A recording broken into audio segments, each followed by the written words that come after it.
Isinuko natin si Rodrigo Roa Duterte sa dayuhan na para bang wala siyang sariling bayan. Since when did the Philippines become a province of The Hague? As far as we are concerned, we're no longer members of the ICC. And as non-members, can we possibly fall under the jurisdiction of the ICC? Yes, ma'am, I think, because we, under the... What's the use of signing or ratifying a treaty if it bears no weight?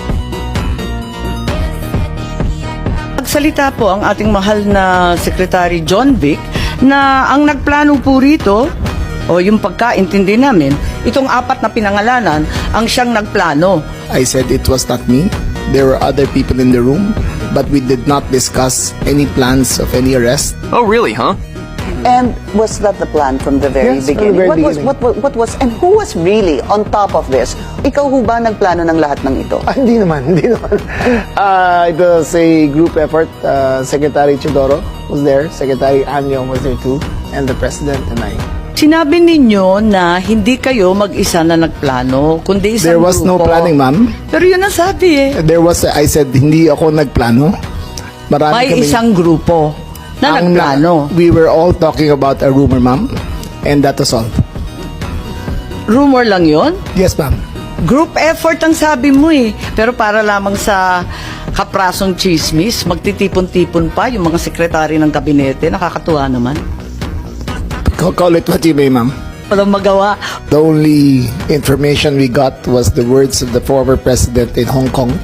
Sa Hong Kong. Sa Hong Kong, ma'am. Na andyan na. Yes, ma'am. Siya pang nauna, hindi kayo. Yes, ma'am.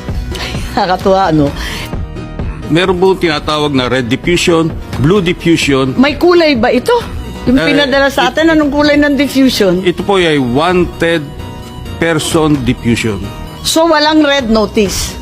Hindi po siya red notice because the nature of the diffusion is... Eh bakit si Congressman Arnie Teves may red notice na, hindi pa natin nagagawa ng paraan? Hindi ko po masagot. Ma'am, yung kay Arnie Terves, ho, Ang pagkaintindi namin, red notice din ang sinasabi. Eh ngayon, lumalabas na wala kailanman na lumabas na red notice mula sa Interpol, kundi diffusion lamang. baka dahil sa panahon, kasi mabilis po ang pagganap ng lahat, yung mga pangyayari. So, ibig sabihin, ang katotohanan, walang red notice. Mag-ingat po kayo, you're under oath, makokontempt po tayo. Was this warrant presented to PRRD at the time he was arrested? Pwede bang may sumagot? Si General Torre, mukhang kabisado niya. Siya